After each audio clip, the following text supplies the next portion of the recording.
नाशिक जिल्ह्यातील 16 शाळांमध्ये विद्यार्थ्यांना निकृष्टपणाचे गणवेश जे आहे ते खर्च देण्यात आल्याचा प्रकार जो आहे तो समोर आलेला आहे आणि याबाबत चौकशी देखील केली जाते. जिल्हा परिषदेचे CEO ओमकार पवार सर यांनी याबाबत चौकशीचे आदेश देखील दिले आहेत. सर, काय नक्की हा प्रकार आहे?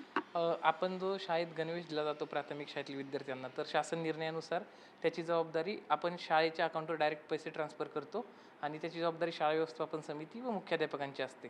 तर आम्ही काही रँडम सॅम्पल्स चेक केले, तर त्याच्या शासन निर्णयानुसार 80% पॉलिस्टर, 20% कॉटन असणं अनिवार्य आहे. बरं. तर पण मला जे काही आम्ही जे लॅबचे टेस्टचे रिपोर्ट आले त्याच्यात 100% पॉलिस्टर आहे आणि कॉटनचं प्रमाण 0% आहे.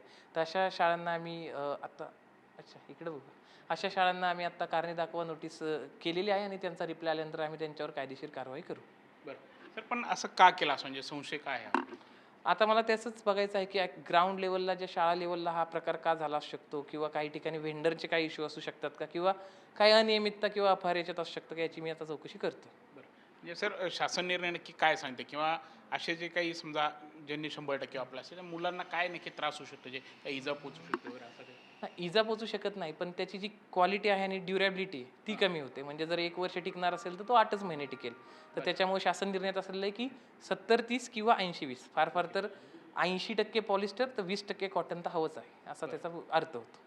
तर आतापर्यंत किती शाळांमध्ये प्रकार आणि इतरही काही चौकशी केली जाते शाळांची? आतापर्यंत 16 शाळांचे माझ्याकडे रिपोर्ट आलेले आहेत आणि इतरही सर्व शाळांची आम्ही आता पूर्ण चौकशी करून प्रत्येकाचे रिपोर्ट लॅब टेस्टनुसार मागून घेणार आहोत. एकंदरीतच आपण बघत आहोत की यामध्ये आता अपार आहे किंवा इतर काही कारणं आहेत, याचा शोध जो आहे तो सध्या घेतला जातोय. मात्र याबाबतचे चौकशीचे आदेश जे आहेत ते देण्यात आले आहेत.